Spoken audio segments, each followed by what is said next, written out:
Did the cosmos suddenly explode into existence from nothing, by nothing, and for no apparent reason? Or were the words of Moses true? For in 6 days the Lord made the heavens and the earth, the sea, and all that is in them, and rested on the seventh day. Therefore, the Lord blessed the Sabbath day and made it holy. Exodus chapter 20 verse 11. Do we find evidence for a purposeless, self-existing universe? Or does the very existence of the cosmos point to a creator? Join Midwest Christian Outreach Inc. in J. Hall, MS, as we explore creation, the Bible, and science. And there we are. We're exploring, we're exploring the important things, the origins, the beginnings, and what happened shortly thereafter. So I'm glad. Any comments from anybody before we really get started with this? I mean, I appreciate what Jay is doing. I know that we don't all necessarily agree, and again, it's important to note that where we agree is that God created everything from nothing by nothing.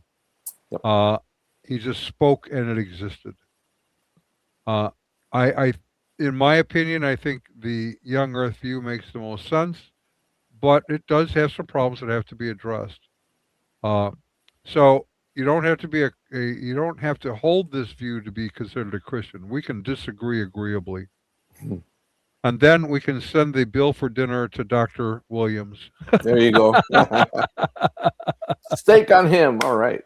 Yeah, exactly. So, Jay, what say ye? Oh, he's got to turn his mic on first. He should turn his mic on, though. That would be better. Yeah, that would work. I tried lip reading, but it doesn't record well. Okay, how about that? That's much more better. I'm sorry. Yeah, to try to get the scoop on Noah's flood and global, universal versus local theories, and what the implications are related to the young Earth issue. Because in a sense, they're two different issues, but in another sense, one kind of naturally leads to the other. Mm-hmm. So that would be what I would hold, that if you do take the global flood, then you're much, much, much more likely to go ahead and accept the idea that the Earth is relatively young, thousands of years and not millions of years. Right. So it isn't really one issue. It's multiple issues that sort of dovetail together along the path of how you decide what it is that you're going to believe on this issue. Sure. Now, exactly. I may have cut James off, by the way, earlier. Were you going to ask a question or make a comment? No, I was good. Good, because we didn't care anyway. Yeah, that's right. That's exactly it. Yeah. All right. So I agree with that. I think what you said is true, and so it's all of the pieces together that bring you to a conclusion. It's not individual pieces that do it, really. Okay. Well, with that, I should do this because it's my job. This is my job. It's my job, and I'll cry if I want to. No, that's a different song, isn't it? Different song, totally.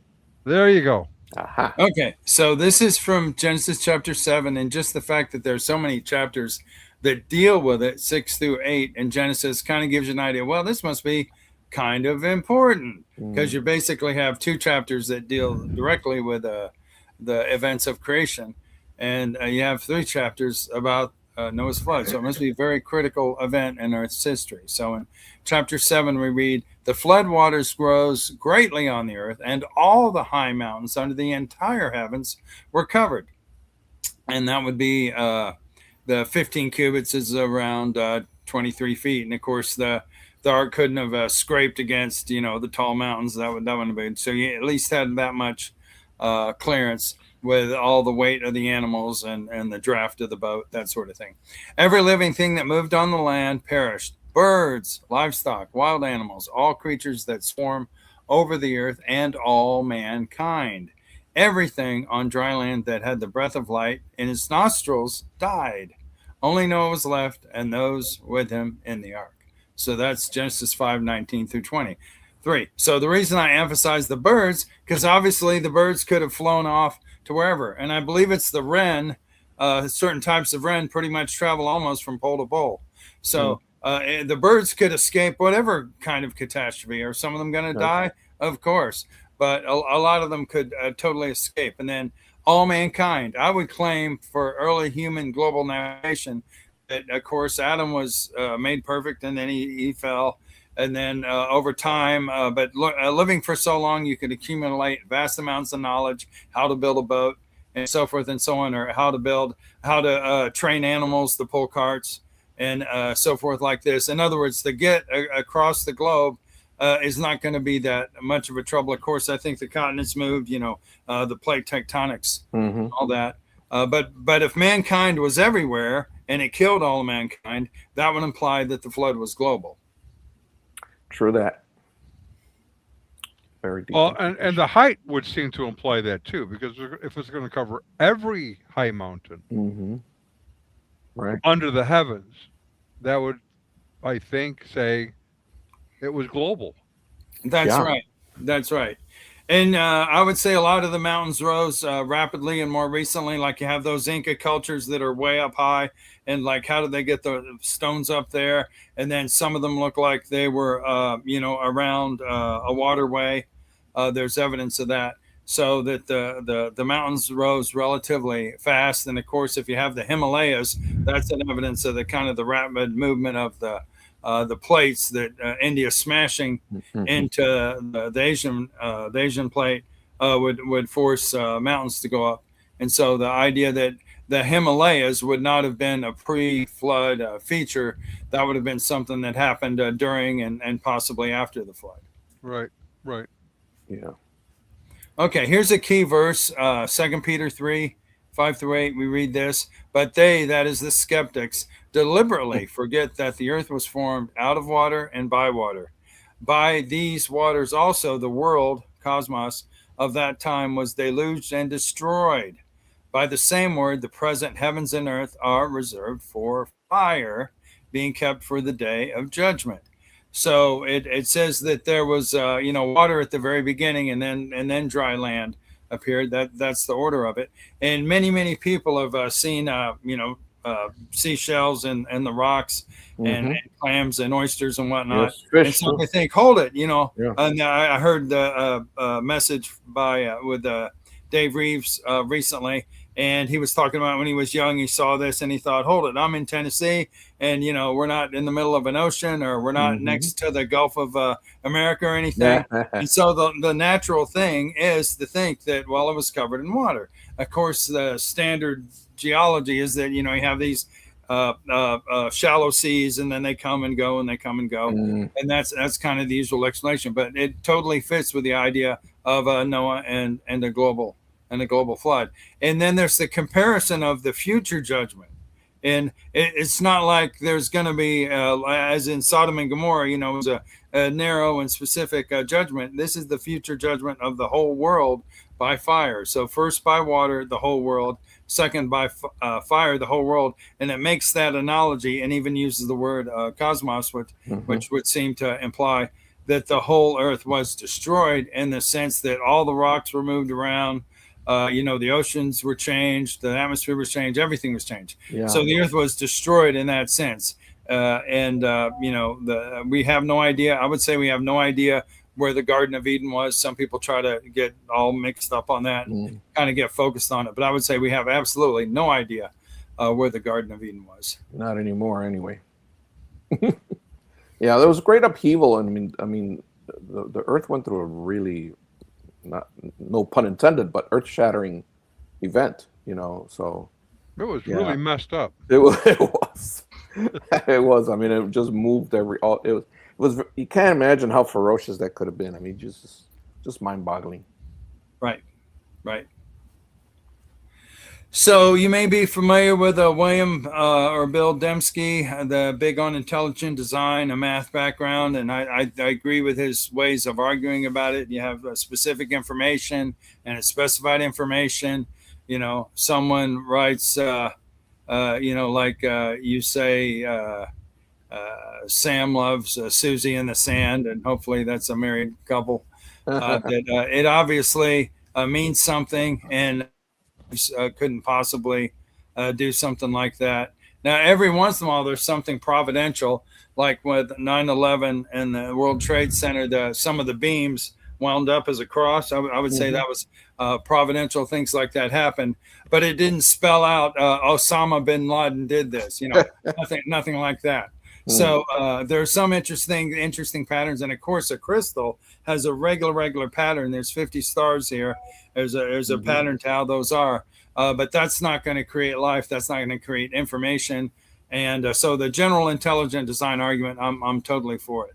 So William Dembski has been at different institutions. I know he was at Southwestern Seminary in Fort Worth, where I actually met him in 210 at an apologetics conference, a short chat, not much out, but mostly I was talking about math and how math points to a creator. And, we see math and physics and all sorts of places. And he's brought up that idea. I was just trying to taking it to another level. You see it in the subatomic particles, all sorts of things, the beauty of it. And that's well recognized. And he did a review of a book called The Applicability of Mathematics as a Philosophical Problem, actually by a scholar at Hebrew University. So it's actually something that points to God, and you really can't explain it other than taking a similar type of intelligent design argument. But it could have been through in political pressure, in a sense, of the school that he was at. I don't know the details, but he did make this statement. Not only Genesis 6-9, but also Jesus in Matthew 24 and Peter in 2 Peter seem clearly to teach that the flood was universal. As a biblical inerrantist, I believe what the Bible teaches is true and bow to the text. I think that should be all of our the attitude of each of us, including its teaching about the flood and its universality. Now, my understanding is that he means universality in the usual sense that the flood covered the whole earth and it had some kind of effect, even though, some variations of taking Genesis in different ways. They use universal and meaning all of humanity, maybe. But I argue that humanity, because we're smart and or the patriarchs were smart and they lived for hundreds of years, they would have figured out. And you can look this up. There are people today that like to take this challenge, and they've walked all the way across Africa. They've walked all the way across Australia. They've walked all the way across North America, all the way across South America. But with a little bit of technology, and of course we know, Tubal Cain and that working with metals and all this, that they had some level of technology. They could have figured out how to cross the entire globe. So if all of mankind was destroyed, that would necessarily imply that was a global flood. So Dembski at this conference, it was, I don't know how many of you are familiar with I think it's the International Association of Apologetics, something like that. But Geisler, I think, had something to do with it. But anyway, there were some ICR. I'm a charter member. I think Don Williams is as well. Yeah. Okay, thank you. Very good. We were probably at the same conference then, correct? In 2010 at Southwestern Seminary? Could have been, yeah. No, he started the International Society of Christian Apologetics after that, I believe. Okay. So anyway, there were some ICR scientists there, including John Morris, the late president, son of Henry Morris, and then Nathan Jeanson, who's now with Answers in Genesis, who's done great work with genetics, which also supports the Young Earth viewpoint. The Trace, this would be the book to get if you want to get deeper on that angle. But anyway, he was willing to listen to some of the lectures, say, by John Morris, going into the fossils, and Stephen Austin, well-known creation geologist, that he was willing to at least listen to the other side, which I well respected him for doing that. Cool. Okay, good.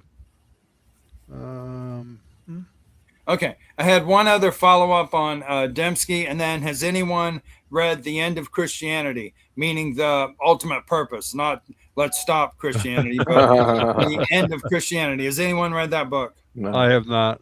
Okay, so what Dembski did was he kind of put the cart before the horse, literally. So he's saying all the death and destruction in the fossils, God knew, of course, that Adam and Eve would eat the forbidden fruit. And so God allowed that death and destruction to happen because, it clearly says that death came through the first Adam.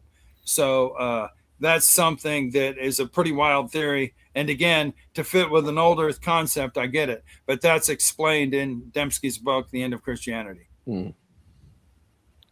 Yeah, we can go to the next. Okay, so this is an exact copy of the entry for Noah from my copy of the 1977 World Book Encyclopedia, and the article on Noah was written by Gleason Archer.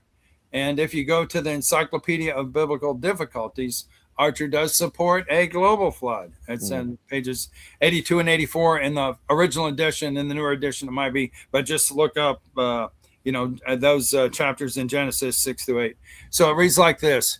Noah was the only righteous, God-fearing man of his time. Genesis 6 through 9 tells that he was chosen by God to keep some people and animals alive during the deluge or great flood. Noah warned his countrymen for 120 years that the flood was coming. During that time, he built a ship called the Ark, which was 450 feet long. He took into the Ark his family and enough birds and animals to repopulate the earth. It rained for 40 days and 40 nights, Genesis 7. Even when the water rose above the highest mountaintops, all who were in the Ark floated safely on the water. So, and then there's more to it. That's just kind of the beginning of it. So I'm kind of shocked that kind of a mainstream encyclopedia would provide a more, in my view, a more conservative view. Yeah, no, it was really historical, and it really did happen. And that's that part was the part that was kind of surprising to me that they would include that. But that's one issue that I like about an encyclopedia, because sometimes it gives older views, which often are more, if you want to use the word, family friendly, more Christian-y, more back to traditional values. There are several things, but I found that, and I have, I think I'm missing like 2 volumes of it, but I have almost the whole thing. I've found that for certain topics that it kind of gives a different view versus our, let's understand everything and be tolerant of everything view that we have today.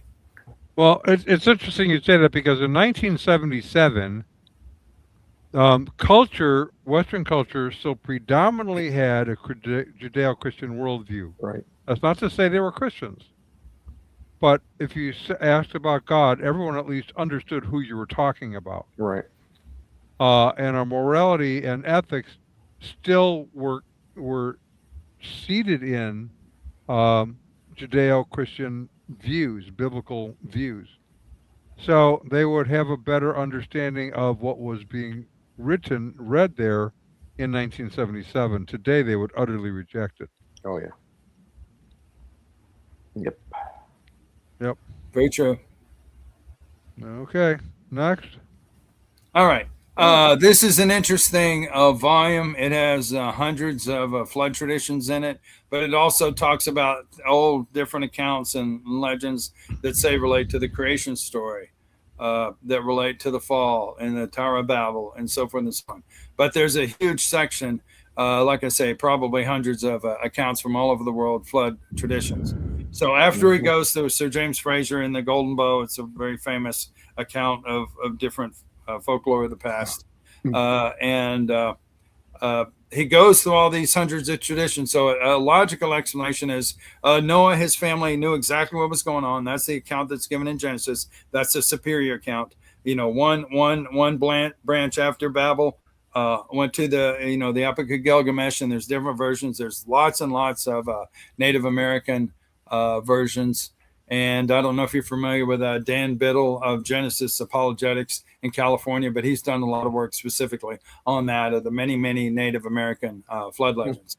But anyway, so this is almost like, okay, now what do we make of this? There's all these flood legends coming out of the world, and there are a lot of common elements. Put some birds into the boat, even if it's a canoe, and other animals. There's 2 main characters, Noah and his wife. Sometimes it has the whole family.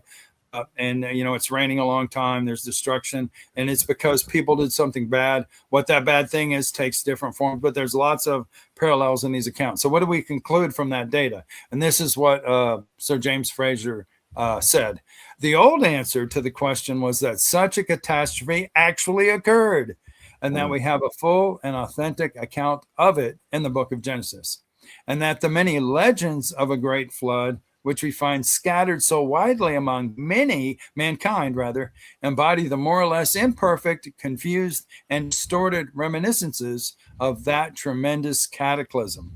And I think, well, that makes sense, and that's the right answer. And actually, my edition is actually over 100 years old. It's from 1923, and of course, it's been reprinted. It's I guess in the public domain now. But I actually have a real ancient edition of it itself. Wow. But I think that's the logical conclusion of when you look at all the different flood legends. Right. So they all share the same origin and then changed as time went on from culture to culture. Yeah. And the story in Genesis is just about the only one that's actually believable. Very true. I mean, Very true. Because we mentioned Pyrrha and Deucalion last week. I mean, that version is pretty wild. They were the righteous couple, and God's allowed them to survive the flood on a raft. Okay, you're not going to survive that flood on a raft, and you're not going to solve the problem of the animals with a raft. Their raft comes to rest at Delphi. And so they say, what do we do now? So they ask the oracle of Apollo at Delphi, and it says, you should throw the bones of your mother over your shoulder. And, Pyrrha's like, I'm not going to do that. I'm not going to desecrate my mother's grave. And Deucalion is like, well, I don't think the gods would advise us to do something impious. The earth is kind of like our Mother Earth, and like I suppose the stones would be like her bones. So it's at least worth a try before we desecrate your mother's grave. We'll try this. And so they pick stones up, throw them over their shoulders. The ones that she threw hit the earth, pop up and become women. The ones that he throws hit the earth, pop up and become men. And that's how the planet is repopulated. Oh, boy. So, I mean, you've got all of the elements. And this is very typical, isn't it, Jay? You got all the elements of a sin leading to the destruction. A couple is saved and the earth is repopulated. But then if you were actually going to pull this off, what would you need to do it? And the only answer that's actually believable is the one in Genesis. It's like that has to be the original from which all the other ones were slowly corrupted as time went on in people's memories. Speaking of some of the Greek tales and legends and myths, I wanted a quick survey. Who's familiar with the lightning thief? Oh, yes, I think. Okay, there we go. Yeah. So is that Perry Jackson? Did I get that right? Percy Jackson. I used to be obsessed with that series as a kid. Yeah, so for those of you that know Calvin and Hobbes, when I was younger, you might think sometimes I go in strange directions. This may explain it. I was almost literally like Calvin and Hobbes. In other words, through a certain number of years, I took my imaginary friends a little bit too far. So someone in that state of mind, the lightning thief could actually lead them, I think, in a very, very dangerous direction. So when we read some of these old stories as mature Christians, you do have to place some discernment. And I don't know if Don had a couple of words of advice in that general area about Greek mythology. Well, you need discernment reading anything. True. Yeah. You even need discernment reading the Bible. Amen. Yes. Yeah, I don't know if you got like the box set of Percy Jackson and the Olympians, but like after the 5 books of the actual story, it had like Percy Jackson and the Greek gods, and he actually mentions Noah, and is like, why? Some of y'all might be asking, why does this story sound so much like Noah's Ark? I don't know. Maybe they ran into each other at some point. Yeah. Yeah. Could be. How about that? We can go to the next. Very cool. You mean that one? So, yes, this is a book that online I have had trouble finding it. I don't think it's in print. I don't believe that Norbert Smith is no longer with us. I don't think he's still with us either. And he's been on the board with the Creation Research Society from time to time. And he was on a BBC documentary called A Smile for the Crocodile. So once kind of the establishment found out that he was a creationist, I mean, they even tried to take away his credentials and so forth. Who's seen Expelled, the ID movie? Oh, yeah, wasn't that with Stein? Yes, Ben Stein, right? Ben Stein, yeah. Yeah. So anyway, the different ID proponents that have lost their job or been persecuted in different ways, and the one of the main hosts of Privilege Planet, who's discovered a lot of planets out there. I think he lost his position due to persecution.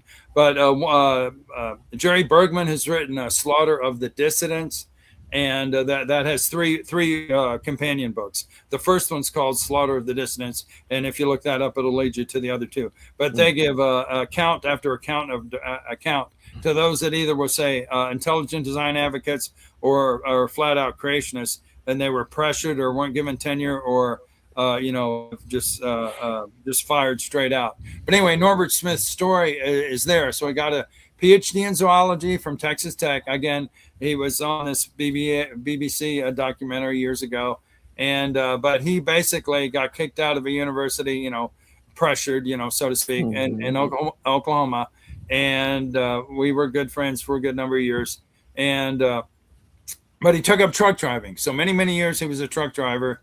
And I think he owns a little bit of land in west of Oklahoma City. And but anyway, I just thought that was kind of interesting. But the name of this book is called Sacred Cows and Science. So it covers a wide range of, I'd call it, Christian worldview issues. Who's familiar with the worship singer leader Dennis Jernigan? Okay, doesn't ring any bells. No. Okay. Well, anyway, I had the privilege to hear him because he got started here in Oklahoma City. And he wrote the last chapter, which is just No One is Born Gay. But the whole book talks about like extreme environmentalism, talks about evolution, of course. And my chapter is just the historicity of Noah.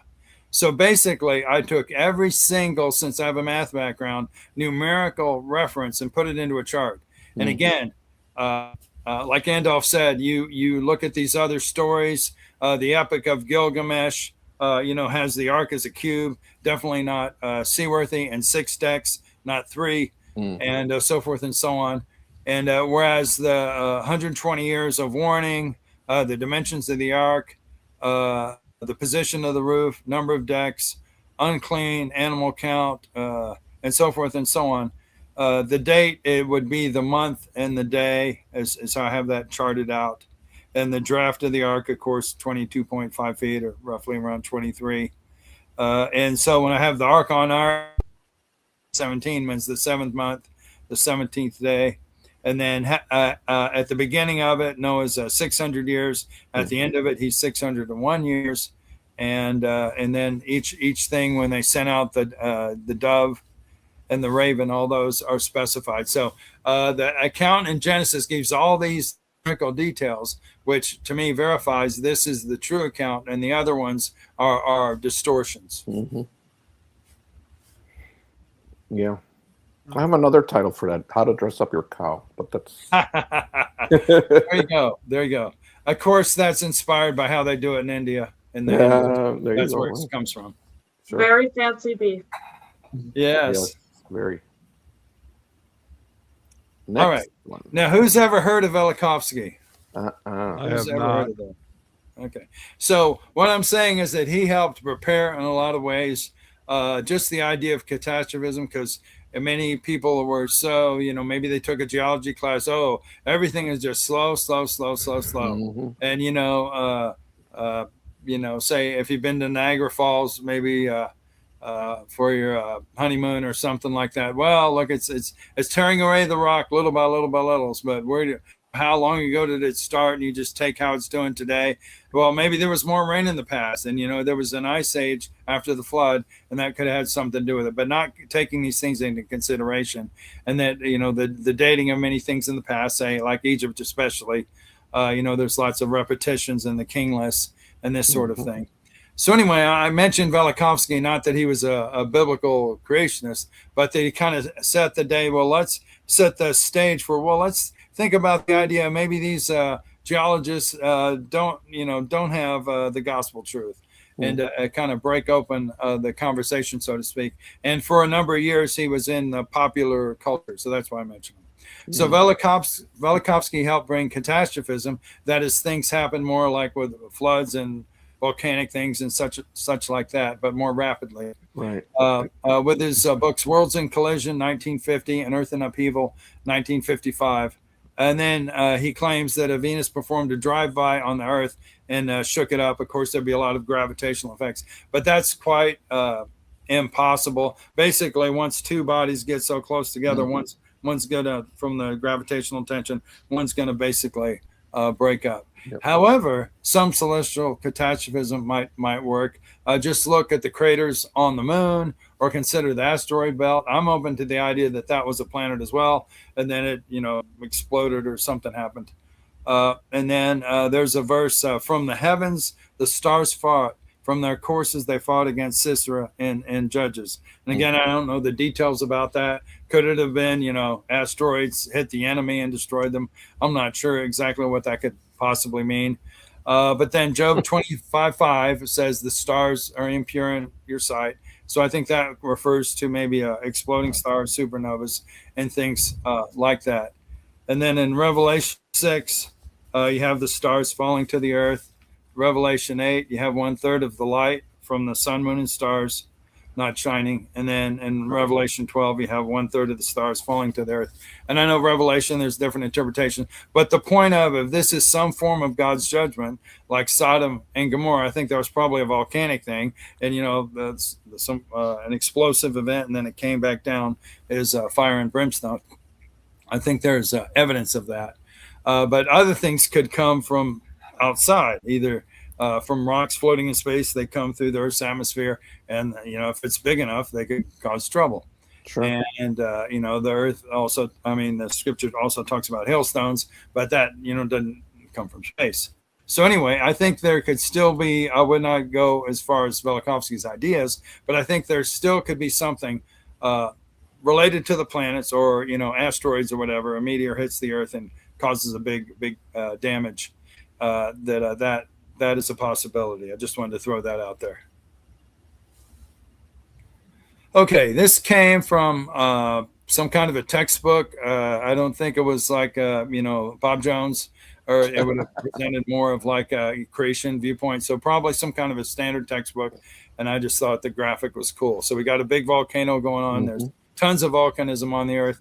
And notice in the bottom of the sea, you have all these volcanoes, old volcanoes. Well, I'm saying that is kind of the stuff that was happening during the flood.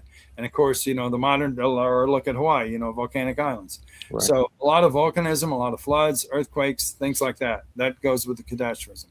So it says volcanoes, floods, and earthquakes are examples of catastrophic events that were once believed responsible for mass extinctions and the formation of landforms. So saying that was kind of the old idea. Well, what about uniformitarianism? Again, from a textbook where they it's a little bit stereotypical. It's not out of the research term. And this looks like it's more like high school. So, a lot of times it's simplified. So it says for uniformitarianism, rock strata demonstrate that geologic processes, which are still occurring today, add up over long periods of time. There we go.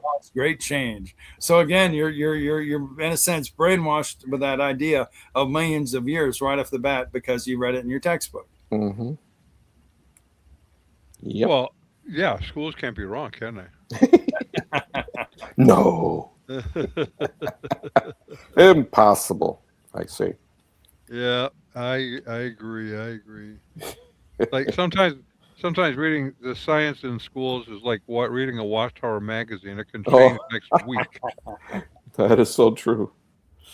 Yes, but I like their little articles about designing animals. They quite well written. But they sound cool, though. So this is the original cover of the Genesis record, John Wickham and Henry Morris. So this is considered to be the launching point of the modern creationist movement. And one thing I like to point out is if you turn 1961 upside down, how does it read? 1961. Yeah, just thought I'd throw that in there. So anyway, it kind of spawned some creation groups. and Creation Research Society is still around. They publish it quarterly. A lot of the articles are fairly deep, but if it happens to be on the issue that you're specifically interested, it's well worth the effort to check out. And also, many of the articles are available of the past, archive. Might be on a specific issue. And I know there's one author that they publish this stuff. Like I said, I think it's futile, but where was the Garden of Eden? But I think, but so every once in a while, there's some articles like that that seems way out, whereas others are quite profound. I believe Russell Humphreys, where he predicted that even to put throwing numbers out of the magnetic fields of the planets before we sent probes out there, where he predicted this, because if the Earth has a magnetic field and God does things in a pattern, it would make sense that the other planets would also have magnetic fields. I believe that initially was published in the Creation Research Society. So every once in a while, there's something fantastic. If we can go back to that slide. Go back to it? Yes, please. I can. There it is. Okay, so the other group is the Bible Science Association. And who's familiar with Nancy Pearcey? Oh, yeah. Yeah, of course. So, I taught at a Christian school for a while, and she was actually, this is kind of near the COVID years, and it was like remote like we're doing now. But she, the previous year, she had been our speaker, and I kind of missed that. But anyway, I'm real big on Francis Schaeffer, and she spent time with Schaeffer. So anyway, she was one of the main writers for the Bible Science newsletter for years and years and years. So as far as I know, she still holds the youngest position, but she just doesn't kind of emphasize it or bring it to light real often. But she was one of the main writers for many, many years. The founder was Walter Lang, a Lutheran pastor. I got to spend some time with him, and if you happen to be familiar with him, I'm not a geocentrist, but I generally respect his view towards looking at creation and taking all the Bible seriously, even when it touched on history and science and so forth, and it's still in existence. Who listens to Creation Moments on the radio? Creation Moments? No. Creation Moments is kind of the descendant of the Bible Science Association. So that's its form and existing today, like a 2-minute thing explaining, design of the ant or this particular evidence of the flood and so forth on the radio. Now, the Institute for Creation Research, Dwayne Gish, Henry Morris doing lots of debates in the early 1970s. That actually started in 1972. So basically, because of the Genesis flood, it made such a strong argument from Scripture and from science for the real global flood, and that most of the rock record is from the flood. It made a very strong case for that.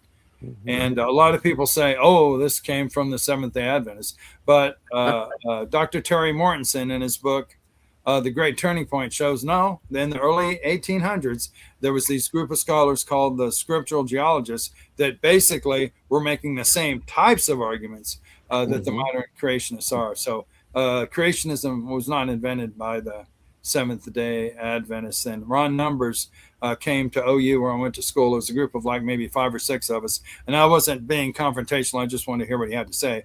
But the Yellowstone fossil forest, there seems to be one forest, another forest, another forest, and it supposedly took all this time.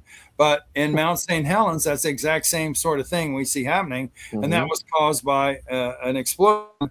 All these trees were wiped out. They go into Spirit Lake, and first of all, they're kind of floating, but then slowly they go down and they're vertical, and the roots are at the bottom. And so you almost see, quote unquote, a fossil forest, but the whole thing happened catastrophically. So even in the mainstream literature, it's acknowledged that Yellowstone, the fossil forests there, aren't just one forest after another, that there could have been multiple, catastrophic events. And what's interesting is that Ron Numbers, who wrote this huge book on the creationists, it's well researched. He's gives a lot of details. It's helpful if you want to get into the history of creationism. But when he came, and he stated this in his book, that was the main argument that he turned off the Seventh-day Adventist interpretation of the rocks and went mainstream with the billions of years, that event. But now, today, it's explained catastrophically, which is kind of ironic. Yeah, we can go to the next. Okay. All right. So the word episodic is kind of a geology term, and what it actually means is catastrophism. Because when people used to talk about catastrophism before, almost like that geology textbook I referenced, it almost says, oh, catastrophe, you mean like Noah's flood? So almost the association, you know, a lot about politically correctness. We can't use these words. We can't use these other words. I can't fly an American flag. I can't use the word patriotic, you know, supposedly. that control of the language, okay, we can't say catastrophism. What else could we say? Oh, let's use episodic. But what it really means is catastrophism. Yeah. So if you've seen the Nova episode Mega Flood, it's about you had this glacial lake in Montana, and then it bursts, and then as the water drained towards the ocean, it goes through Washington and Oregon, and then tears up, you know, the rock and everything, and you have these huge cliffs, and not exactly like the Grand Canyon, but you know, somewhat a similar idea. But it's just gigantic. If you look up the area of the channeled scablands, it's a huge amount of area, but yet it happened very quickly, relatively speaking, and now it's accepted, you know, by mainstream geology. But Harlan Bretz was pushing this idea for years and years and years until more evidence kind of brought it out, especially related to there seems to be evidence for this huge glacial lake that busted. The water had to go somewhere. It went west towards the Pacific, and again, you can look up the Nova episode on it. It's quite educational. But again, that is on the pro-catastrophism side. There's an author, Derek Ager. I don't know if that's how he pronounces his name, but that's how I say it. He was the president of the Geologists Association in Britain, and he wrote a very, very profound book, often quoted by creationists, and it's called The Nature of the Stratigraphical Record, way back in 1973. Now, he's making this similar kind of argument that almost all of these different strata, you can actually explain them by some kind of a catastrophic thing, flood, you know, volcanic action, this sort of a thing.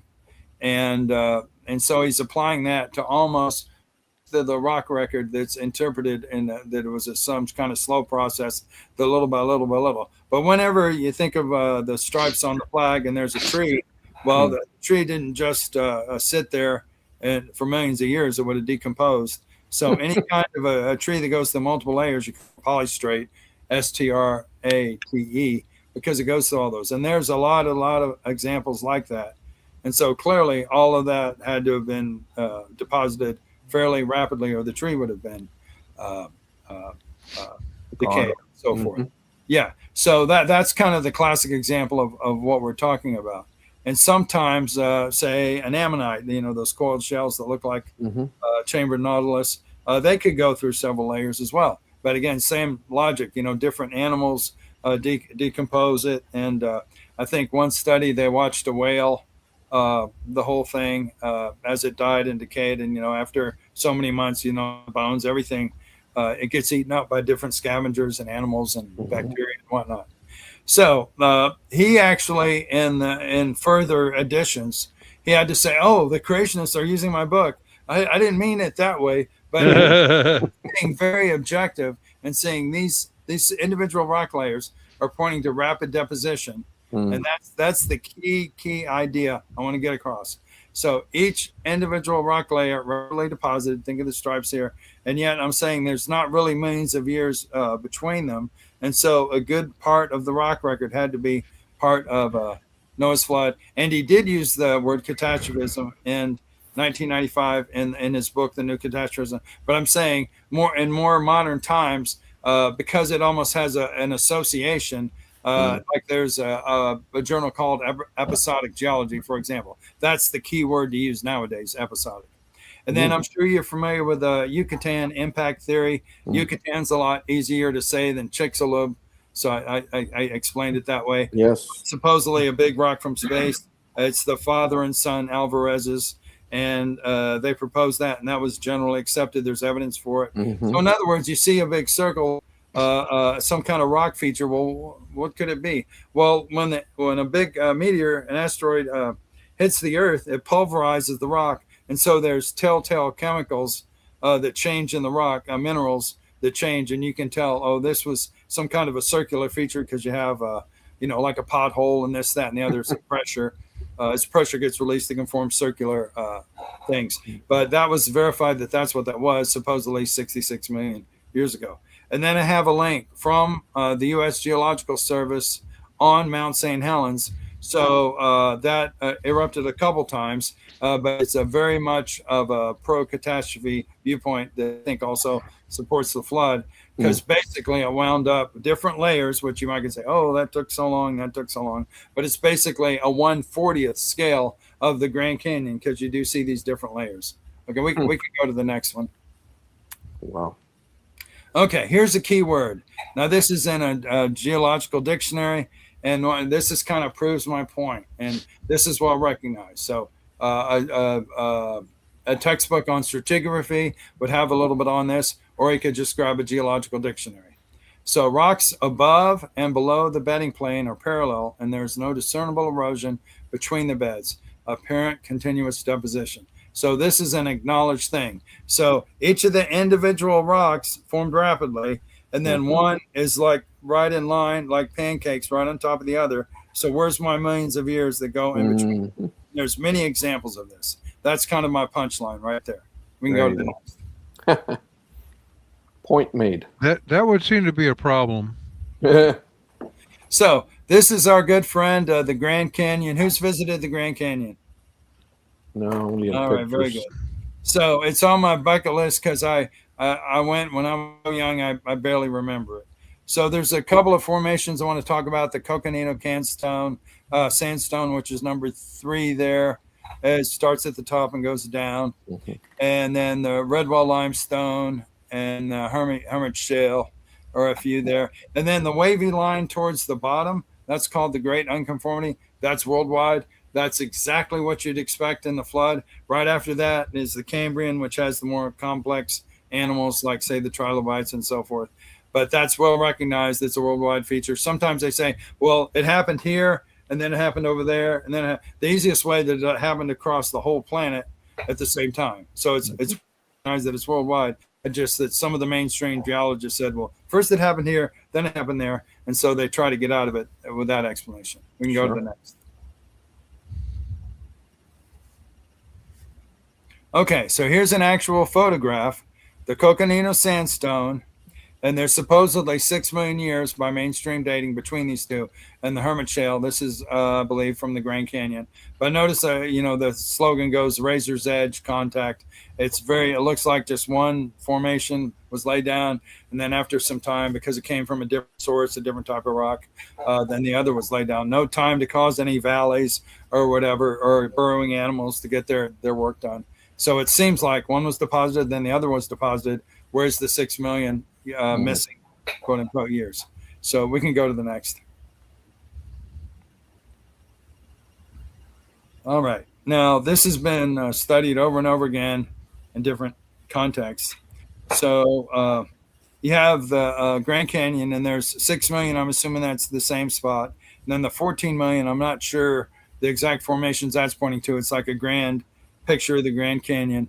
And then the 100 million, I know that's related to the Ordovician and Silurian. So you have the periods go Cambrian, Ordovician, Silurian, then the Carboniferous, and so forth.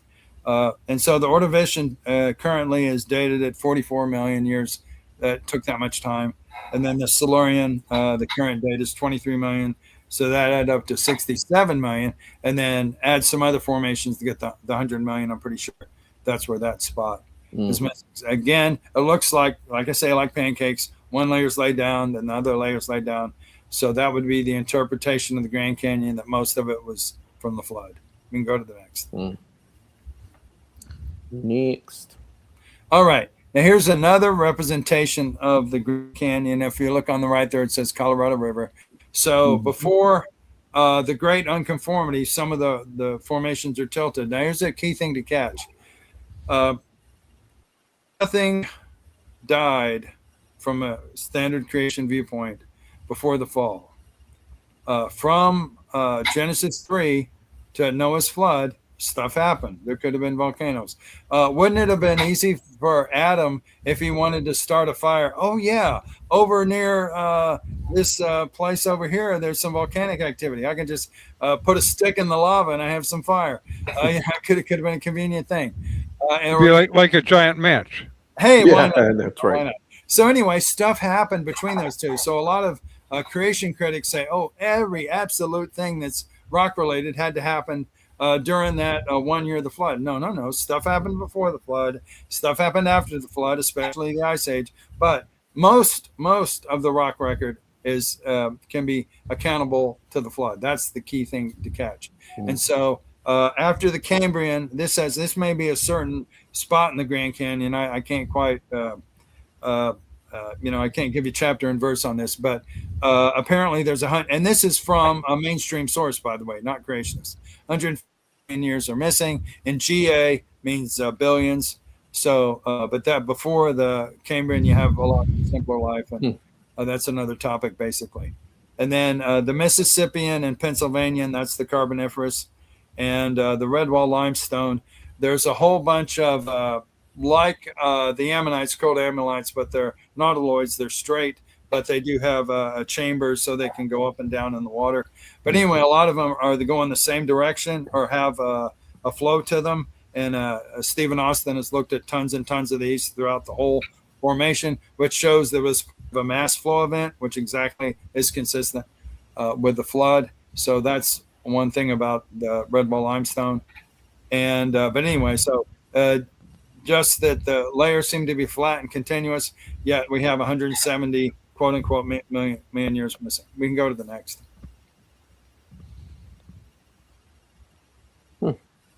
Okay, now here's a formation that supposedly was wind deposited, like I say, a desert. Well, hold it. How does that fit with the flood? Well, you find these ooids in there, which think of a rock rolling around and it's going to form another layer as the chemicals get attached to it.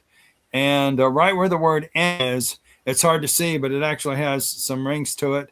And so they take different shape. And dolomite itself is a whole nother issue because it's quite hard to explain. In other words, it's not forming today. So it absolutely doesn't fit the uniformitarian perspective. But because of we're saying, the original creation was perfect. Before the flood, the environment was different. It kind of almost fits more with the flood model, but it implies that it's a marine deposit. And also there's a footprints of amphibians. Creationists have looked at that and the Coconino sandstone, and it fits more that they were formed the footprints that is underwater. So we can and there's a link on YouTube if you want to learn more about that. We can go to the next. Okay, so here's my list of for further study. The Noah's flood equals global flood. That's my name for it. That's mostly, even though it's on the Christian Post, that's mostly Ken Ham explaining some basic arguments for the global flood. So if you wanted to send that to someone that has a general interest, not exactly technical. And then the History Channel had a series on the Bible. And Roma County of Touched by an Angel fame had something to do with it. But if you look at the story, it's like, there's the ark, there's the world, it's all covered with water. It's like, let me think, what are they trying to say? What are they trying to say? Global flood. So at least whoever the ultimate producer was or the ultimate director, they're obviously sympathetic to that, which I'm kind of surprised to see that on the History Channel. Yeah, but the History Channel does cover, if you follow it much, they have some pretty wild ideas. So they kind of go all over the place. So, but at least they were nice, at least explaining the biblical account to me the way it ought to be. And then fossils are real key. Like even some of the early church fathers got the point. Oh, a marine fossil on a mountain. Maybe that's evidence of Noah's flood. They actually, you can read it. They actually came up with those ideas. So just the meaning of fossils, because often that's turned into like almost an anti-creation argument. And then for my examples of the millions of years missing, you can go to that article, and there's several examples from Mary Roth, who studied that a lot. Cool. And then my books again. And then the first two would be the main ones that argue for my argument from that there's certain basic types of life, not species. I think essential types of life are a good name for the Genesis kinds to be more introduced to the more mainstream science. But what I claim is that if once you accept that there are distinct kinds of life, not evolution, that it naturally leads to the idea of a global flood, and that naturally leads to the idea of a young Earth. Mm. All right. And that is that one. Oh, wow. Yeah. So now on the ark, because you talked about the 7 kinds of animals, there's also 2 of each kind, so you have different numbers for different kinds of animals. And one of the arguments that sort of non-flood aficionados, let's say. And yeah, there you go. Right, it was maybe just a really big lake and not a worldwide flood or whatever. Yeah. Is how could you fit all of the animals on the ark? And I've had it put to me this way from those who really study this stuff, that first of all, they didn't take every descendant of a kind. So you had dog, you didn't have German Shepherds and Poodles, and you didn't have all these different kinds of dogs, you just had dog. Right. And so the numbers become dramatically smaller when you look at the categories that way, rather than trying to say we had every single type of a bear, for example. Right. That isn't what really happened. Is that your understanding as well? Absolutely. It looks like it's a kid's book, but it's quite well done. I think it's from Master Books, which a lot of creation books are from there. But it might be something like how many kinds were on the ark. And, there's some animals on it. And you look at it and think it's a kid's book. But it's one of the best covering the basics about answering that question. So you look at what kind of animals can cross, and also anatomical similarities. So there's a basic type of cattle, which, you have yak, you have cows and bison and this and that, but it's the basic cattle kind. And I think whether they produce offspring, I think that's one of the key factors that say we're going to lump these into the same Genesis kind. Mm-hmm. Right. Yeah. The other point, I think, is the fact that they didn't have to take them when they were mature. They probably took the babies. And they were very true. Much yeah, smaller. They could have been economical on how much food they took and so forth. Everything would have been downsized. Right. Most of the animals are smaller than chickens, so there's that part too. Yeah. And the same, again, my understanding of dinosaurs is many of them would have been on the ark, but not in full-grown stages. Right. And many dinosaurs, the effects are, I got to think, is smaller than chickens, are actually smaller than chickens. They just weren't all large creatures. You had some very large creatures, but not the majority of them. Right. And they didn't have to worry about fish, so there's that. No, that's right. And that's the thing about the salt water and the fresh water. Sometimes you can have pockets of one. Yes. They kind of get isolated. And I forget what saltwater lakes that we have, but there's a few of those. But the point is that some fish can have a tolerance for both saltwater and freshwater. And so as the genetics changed, maybe certain ones got to be exclusive saltwater or exclusive freshwater afterwards. Yeah. Okay. Oh, good. There you go. So there are good, credible answers. I had a friend who wrote a book on the ark and how all of the types of animals would have fit in there, even with room to spare. So I thought that was intriguing. Yes, very cool. Well, I have a question here. I don't know if anybody else has come up with this theory. If so, I'd be interested to read more about it. Mm-hmm. I work with water for a living, so I'm very familiar with that and how it behaves. So I have a different idea that I think can be supported with Genesis 7:11, and to cut down the 17th day of the month. On that day, all the fountains of the great deep were broken up, and the windows of heaven were opened. So my theory is that it wasn't so much rain falling from the No. sky as the surface of the earth. God could have just leveled it out more and just made the surface more uniform. I had Google AI look it up. If the earth's surface were completely uniform, the ocean would be 1.6 miles deep. So it wouldn't even have to be totally uniform. Like you said, it would only have to be about 23 feet deep. But that would work. And, to have that much rainfall, that would mean to cover Mount Everest, you need 29,100 feet roughly of water, which would affect the rotation of the earth. It would affect our gravity.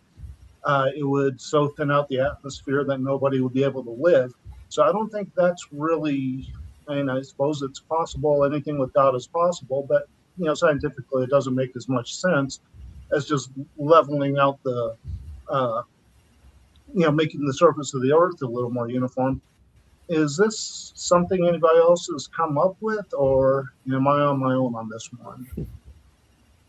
Also Well- remember Mount Everest grows.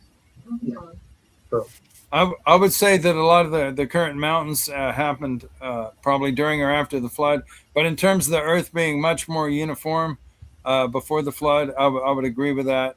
And the fountains of the great deep bursting forth with their subterranean waters, something like this, and what Don explained in the last episode. I think there's something to that. And then of course there's water trapped in the earth that's well recognized. So Yeah. there is water there, and could there be water in some other form? You'd almost have to have it in super concentrated form, almost like plasma. I mean, that's a little bit more way out. But the point is because of the fact it says from above and the fountains of the great deep, a cloudburst and the sky and from below. I think it almost says like those were the two main factors. And like I said, could anything from outer space have an effect on it? Possibly, just like the dinosaur death theory in Yucatan. Possibly a giant rock could have been almost like a trigger, say maybe to help increase the speed of the plate tectonics and the different continents moving around. That again we theorize, and there's some ideas out there. But in terms of proving that there's enough water to cover the earth, you just look at what a fairly smooth earth, you're covered quite a bit. And I think that is an important argument to bring out to a skeptic. Mm-hmm. Right. If the description of Genesis is accurate, and I would argue that it is, you would have had a flatter surface of the planet, as John is conjecturing, and it never rained prior to the flood, but it said the waters came up from the face of the earth and watered each day. Mm-hmm. And so rain was a phenomenon they weren't really familiar with, which is maybe part of the reason why people thought Noah was a little nuts. I think so. Yeah, rain. What are you talking about? Rain. What's that? And so when the fountains of the deep came up, it seems like, and this could be a catastrophe, like God allowed or used a meteorite to crush and cause a fissure. Open up, yeah. Right, which then the water shot up about 20 miles into the air because there's so much pressure under there. Mm-hmm. And all of the water that was under the face of the earth is now coming up onto the surface of the earth. And the landmass is sliding apart to form what we currently have, or something similar to what we currently have as our landmass. And isn't that kind of similar to the